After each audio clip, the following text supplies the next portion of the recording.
Konti pa nga lang yung nadagdag dito sa house update namin, pero syempre i-update ko na rin kayo. Score nga liwa kaya kayo, na nga ako mag-upload, kamwa, balamotin kong kasalanan karela.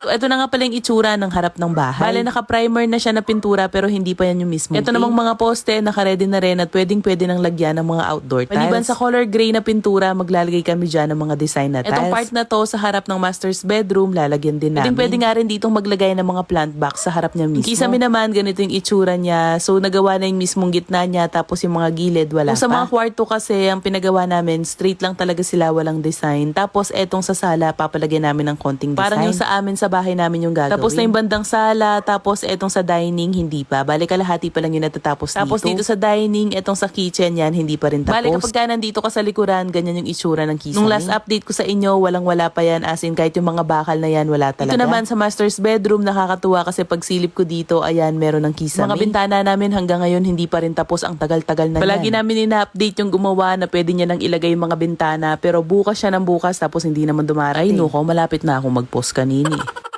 Ito namang flooring namin, ayan, dito sa kwarto, kalahati, tapos bale, yung isang kwarto, tapos kalahati nung isang kwarto pa lang yun natapos sa pero tiles. Kung hindi ako nagkakamali sa Lunes, ito na yung gagawin nila. Pero pa kami ditong mga sobrang materyales na hindi ko alam kung gagamitin ito pa. Ito rin parang bubong na maliit dito sa master's bedroom sa harap ng bahay, okay ganyan na yung itsura ng bahay kapag ka nasa labas. So tignan nyo yung mga anak ko, sobrang nag-e-enjoy talaga dito sa buhangin. Ako, binibiro ko nga yung papa nila, sabi ko, bibili kami ng buhangin, lalagay dun sa tapat ng bahay para lang meron silang paglibangan. Nabukasan naman, pag silip namin, ito na yung itsura. Nakakatuwa kada visit namin dito, lahat talaga sila ay mga busy. Sobrang excited na ako makita to kasi tignan nyo yung tiles, nagagandahan talaga ako kahit madumi pang tignan. What more pa kaya kapag ka nalinis na yan at wala nang alikabok? Nakakatuwa nga yung tiles dito kasi ang bilis lang gawin. Dahil siguro maliit lang kaya ganun. Pupunta ka ng morning, wala pang laman. Pupunta ka ng tanghali, tapos ng isang kwarto. Sabi ko nga nakakatuwa kasi kada punta ko talaga dito, yung improvement makikita mo talaga. Alala ko noon, nung bahay namin yung pinapagawa, inabot kami ng 7 months. Inip na rin talaga ako noon at gustong gusto ko nang matapos. Biruin mo ba naman ng 7 months? So anyway, balik na tayo dito sa kisame. Ayan, pagbalik namin nung kinabukasan, konting-konti na lang matatapos na talaga siya. Kanina hindi pa tapos yung sala, tapos sa dining wala pero pa. Ngayon tignan nyo yung sala, talagang tapos na siya, pati yung mga design sa gilid. Dito naman sa labas, naglagay na kami dito ng mga receptacle na ilaw. Hindi ko sure kung ganun ba yung tawag, pero nakita ko sa Shopee ganun kasi yung tawag. Ayan yung magiging dalawang spotlight sa bahay kapag ka nasa labas. Ito naman sa labas, ang update, ayan, sinasara na yung mismong gate. Bakod pa rin yan na lang kasi hindi pa natatapos. Yung mismong harap talaga ng bahay. Ayan nga, ginagawa na ng isang tito. Papalitadahan na lang yan, tapos lalagyan na ng mga bakal-bakal, tsaka yung mismong diba? Sabi ko sa inyong bilis na lang nito. Nakakatuwa nga kapag ka nandito ka sa bahay, tignan yung space sa harapan, napakalaki merong pa. Birthday yan, celebration, malaki pa talagang space sa harapan. Napakaganda nga ng lugar na itong bahay kasi daan talaga siya. Dami rin mga lumilingon dito na mga dumadaan na sinasabi ang cute daw ng bahay. Marami rin nagtatanong ng floor plan namin at magkano daw yung gastos. Ayan yung daan niya, talagang main road ganda siya. Nga nung pwesto, tapos ako yung bahay namin, medyo papasok talaga. Pero okay lang, ganun talaga yung pinag-pray ko noon, yung gusto ko walang masyadong tao. Tsaka tahimik yung lugar. So ayun lang naman yung ating house update ngayon. Feeling ko sa susunod na house update natin, tapos na yung kisame at tsaka syempre, sana meron na rin. O siya, bye-bye!